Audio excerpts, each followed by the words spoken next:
Hi, this is Dennis with Second Chance Tackle. Yep, we're still doing pandemic projects. Hopefully, sooner rather than later, we're going to find that vaccine and we're going to get done with this. But in the meantime, I'm trying to keep everybody entertained and trying to tune up some fishing equipment and show you some fishing reels, how they're made, how they're serviced, and if they're broken, how they're repaired. So today I got one in. This is an Okuma Avenger. It's the AV80B. It's a relatively new reel. It's meant for large fish, and it's reasonably priced. It's in the $50 to $70 range most of the time. And we're going to take this one apart. The owner of this reel says that there's a little skip or just not feeling right in the drag system. So while we have it in, we'll service the drags. We'll show you how to do that. And we'll show you how to take the whole thing apart, clean it, service it, put it back into use. I do understand that this reel's been very lightly fished, so probably doesn't need a tune-up, but what the heck. It's in for the one thing, we might as well do it all. So I start by removing the exterior parts. While I do that, I've been starting lately by thanking all of our first responders, essential personnel, emergency workers, hospital and other employees, for all that you're doing during this pandemic, trying to keep us safe and restore those of us that have the virus back to health. And without your help, we would be in a whole lot worse shape. So thank you very much for all that you do. Okay, spool's off. We're going to pay attention to that one because that one has the drags in it, which is where they say it's just not feeling right. I'm going to take off the click rotor and the shim washer while I'm at it. Those simply pull off. You have the little shim washers. They control the spooling of the line onto the spool. And so put them into a parts tray, which you'll notice behind me. And then the click washer here, a ratchet, that intersects with this little piece here. It makes a click when your drag is going out, letting you know that you're back spooling. Okay, with that off then, I'm going to take the handle off next. This is set up for a left-handed retrieve. This can go either way. It's if you want to set it up for a right-hand retrieve, simply reverse the handle. And this has what I call a through screw, which means there's a long rod passing through the main gear. And if you wanted to reverse that, all you did is turn it around and put the handle screw in from the other side. I like to attach that handle screw right back to the handle. That way I don't lose it. And I like to put it into the parts tray so that I don't lose it there either. Okay, with that done then, we want to look at a fishing reel. Whenever you're disassembling these reels, you want to take a look and see, does this side plate stop here or does it continue under the rotor? If it continues under the rotor, the only way to remove this side plate is by taking the rotor off. I kind of knew that, that's why I was taking the top off first. But there's no way to get this off, and in some cases manufacturers actually put some screws under this so that if you were trying to pry or to do anything else kind of unusual, you would get yourself into trouble or, in worst case, probably break the rotor. So we're going to take the hold fast screw out of the top of the rotor. This is a good time to tell you, go find the schematic for the reel if you're not familiar with it. I'm kind of familiar with it. This is not the schematic, but the schematics will be a burst diagram. They'll show you how the reel comes apart in pieces, the sequence that they're reinstalled, and if you get stuck along the way, those are often very helpful in getting you back on track. And if you find a broken part in there, well, most of the time those will tell you the part numbers as well. And you can use that part number to reorder the part that's broken. All right, there's a little bit of grease on the shaft. I notice when I'm turning that this is a reverse thread. In other words, when you turn it clockwise, that's when it comes off. So if you're trying to take a screw off in a traditional way, or in this case a nut off in a traditional way, and you find it's binding or not moving, go the other way and see if that makes a difference, because a lot of times they are. The reel spins in that direction, so if they tighten it in that direction, there's less likelihood that that will cause the nut to spin free and the rotor to rock like this. So always check that. In that case, this was a 14mm nut that was holding down the rotor. Now we can take the rotor off. That rotor is showing us that there's a sawtooth anti-reverse here in addition to the clutch. However, I'm not seeing the anti-reverse, so that must be a multiple use part, I'm thinking, because this has a anti-reverse collar on it for the drive and a one-way clutch. Okay, here's what I was saying about the manufacturers hiding screws under that. So if you didn't take that rotor off and you tried to pry this off, you're going to get stuck there and probably break the case. Alright, there's a big bump guard that's on here. We're going to note that there's a little screw hiding in there that's holding that plastic on. And for that one, you usually need a micro screwdriver. So I keep a lot of these little tools on hand just in case. And that's exactly what we have here. We have a micro screwdriver. It's a Phillips head. And you want to release that. And you want to pay attention where these things come out, and you want to take pictures along the way, just in case you get confused. Now the second one, I think, if I'm not mistaken, is going to be held in by one of these screws. So let's go ahead and take the 4 side plate screws out.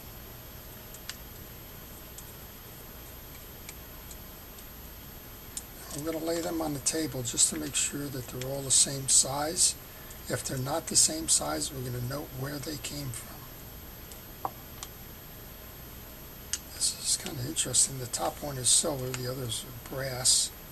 I don't know if that's just a result of tarnish from the wear, if there was just some kind of a plating on it that got the salt water involved in this and caused it to deteriorate, or not. Okay, and in this case, this is what I was talking about.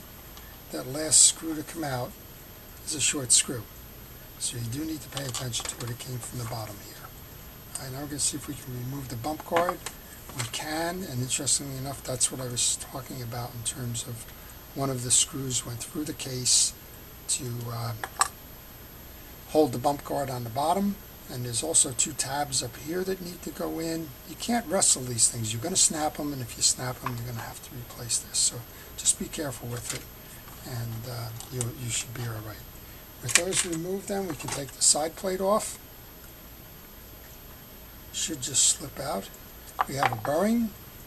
We have a big main gear, so I'm not sure what the ratio is on this, but it's large. And then we have an elliptical drive behind it. You can see that elliptical drive kind of looks like a football. And we're going to take this out anyway. I think we have to bring this down before we can. Yep. So there's 2 screws that are holding on the axle shaft. And there's a elliptical drive behind it. And you've got to pay attention when you take this off about that elliptical drive, otherwise you will not be able to reset this wheel properly when you go to reinstall. I believe that's why we have that hole in the main gears. You're going to be able to look through that and align the points. Okay, I take this off. And again, this is pretty much brandy new, so there's not much service required on this. It didn't come in for anything other than it's got it's not feeling right in terms of the drag, and of course the drag is up in the spool. So I'm going to get rid of the older greases that are on here. Just looking on that main drive, so here we are. Tough to see, probably. Maybe we can see it in this way. There is a red indicator mark. If you look through that hole, there is a red mark here. And when we go to reinstall, that red mark is going to line up with a reference mark on the elliptical gear. So let's take that off, the axle. And take the crosswind gear out.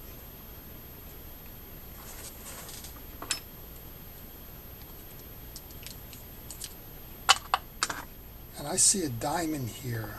There's a diamond mark right there. If there's not another red mark on this elliptical gear, then it's going to be the diamond mark that is going to intersect with the red mark, and that looks Probably about right, because this looks low on the scheme of that football, and the red mark looks high on the scheme of the elliptical drive or the offset. Let's just rotate this around. Yeah, there is no red mark, so this diamond mark is going to be the reference point. All right, and then up top here we have an anti-reverse clutch with an override. I guess we can take that out just to show you what's going on here. It's a shame to do this to a new reel, but that's okay. I just want to see if it's a sealed bearing or if it's yeah, so I just wrestled one of these the other day. I'm not going to take this apart, but under this collar here there is a series of round bearings, and if you want to go see this one, go look at the Okuma, which is what this is, Coronado bait feeder reel. Now of course if this was broken I would be in there taking it apart and trying to solve it, but I'm just going to save myself a headache and a heartache at the moment. I am however going to oil the ball bearing. When you go to put this plate on, notice that there's 4 holes. 3 of them are triangle in nature and 1 off to the side. There's a stud off to the side here. That's where that other one goes. I'm just going to go put those back in, having oiled that bearing. And of course, if that pinion gear was a problem, we would go ahead and take that out anyway. But right now, I told him I would work on the drag for him. He told me it didn't need to be tuned up because it was relatively new, so this one's more as an example for you, the audience, in terms of if you have one of these, how to go ahead and take care of it and service it. And again, you can see that pinion gear is totally clean. Alright, just going to clean out the mold. I'm going to grab some fishing reel grease. In this case I'm using Penn's precision reel grease. It doesn't have to be real grease made by the manufacturer, in this case Okuma, but it does need to be fishing reel grease. We'll put a good amount of the blue grease on here. I'm going to make sure that I get the greases onto the elliptical drive below, which is going to be the crosswind drive. And when I do that, I want to make sure I get some on the face as well. The reason you want that face is that crosswind block is going to ride up and down on that face. I'm not putting any grease right here because that's my reference mark, and I want to make sure that we get that lined up properly. I'm going to thread it in through the top, just like that. Now we can swing it around again.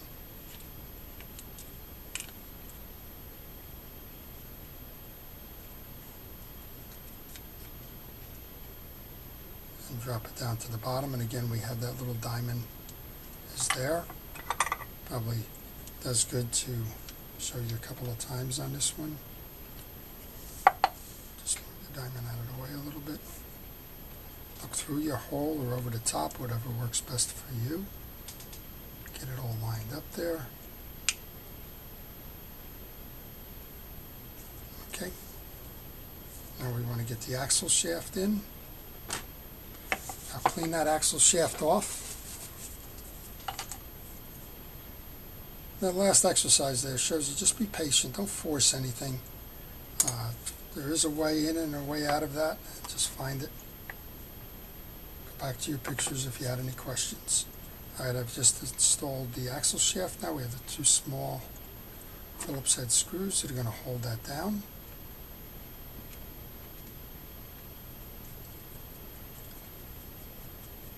So let's get those in.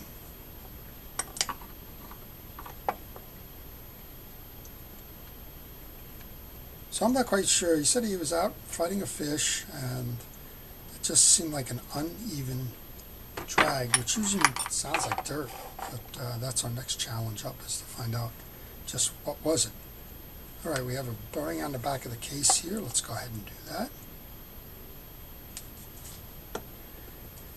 Now we can close the case up.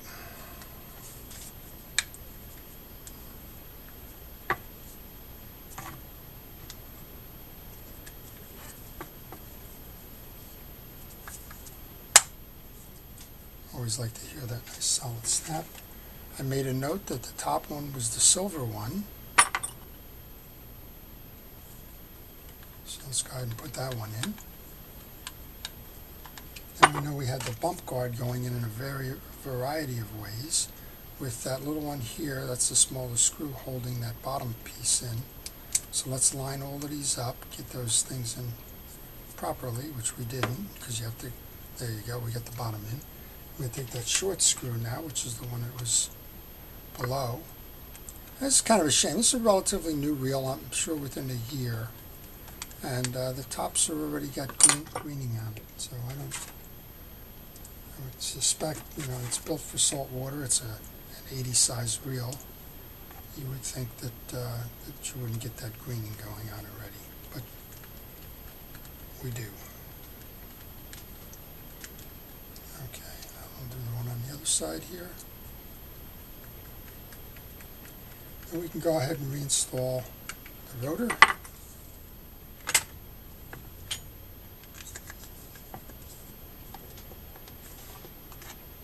So if you're tuning the reel up, that's essentially what you're looking for. You're looking for getting the grease onto the main gears, getting the grease onto the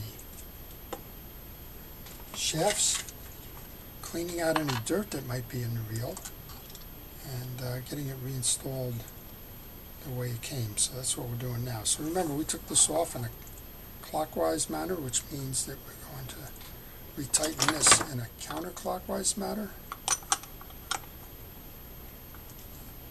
And sometimes you got to watch it. Sometimes if you over tighten, the reel gets sluggish, so it's just the right point. But in this case, it's doing exactly what it should be doing. We have a flat-headed set screw here.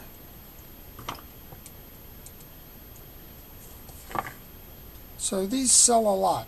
They sell a lot because they're at a good price point. I think if you fish every day, you might select something a little bit more upscale. But if you're a weekend fisherman or woman, or if you have this as the spare reel for when somebody comes down to join you on the boat, on the pier, in your cabin, then this is a nice reel. It's got 7 ball bearings. It's not flimsy by any stretch of the imagination, and it's a pretty solid performer all around.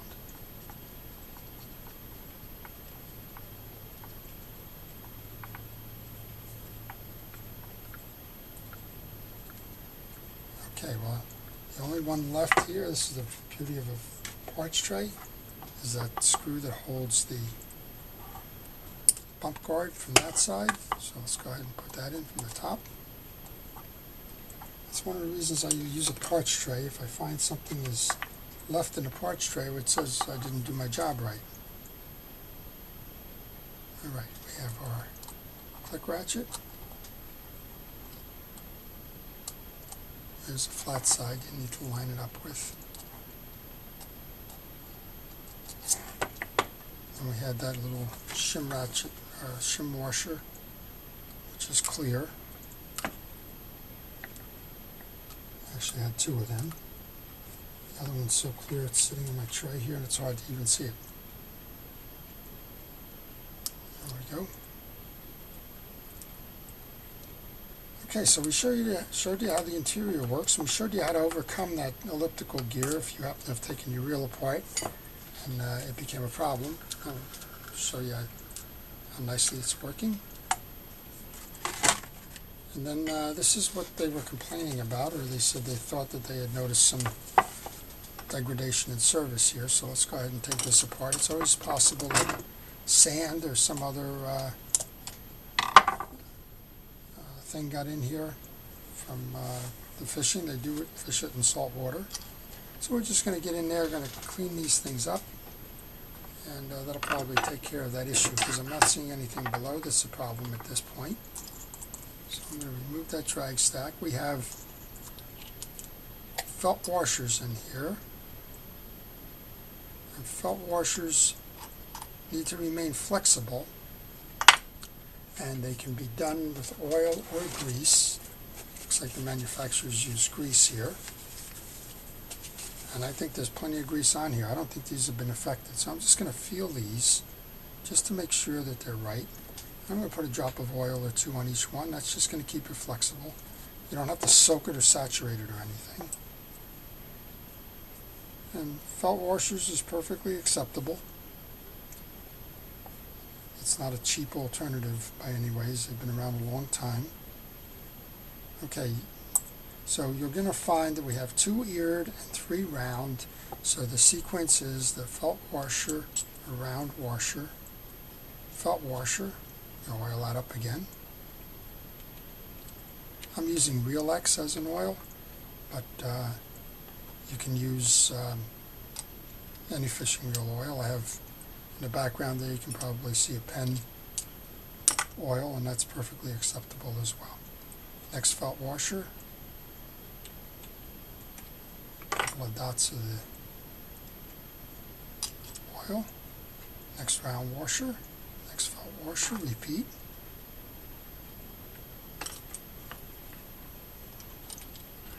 Round washer, last felt washer.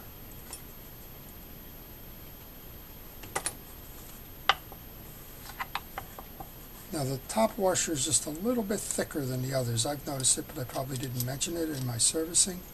But when you take that stack off, keep it in the right order, and that top one is just a little bit thicker, because that's going to take the brunt of the drag adjuster. Okay, the pointed spring goes back in. Find a spot that's not one of those 2 indentations where the spool has the grooves cut in it for the eared washer, and then make sure that it gets seated into the ring.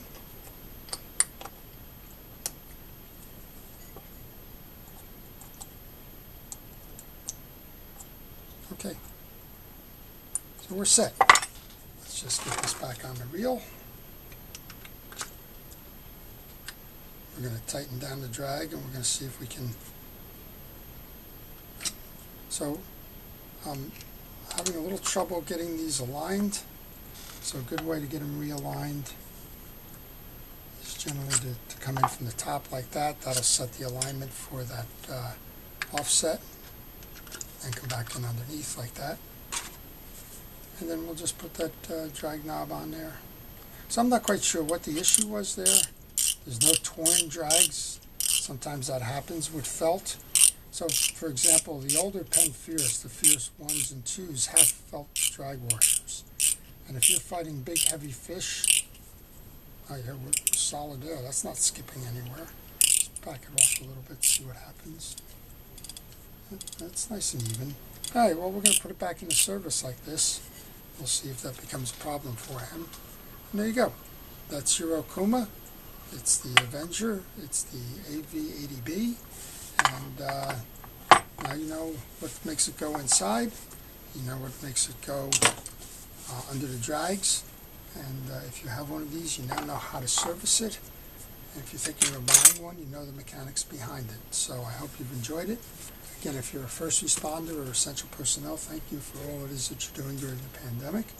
And with that, if you have any comments on this reel or other reels, just leave them in the section. I'll try to respond to them. If you want to see more of these, please subscribe. So this is Dennis with Second Chance Tackle. Have a great day.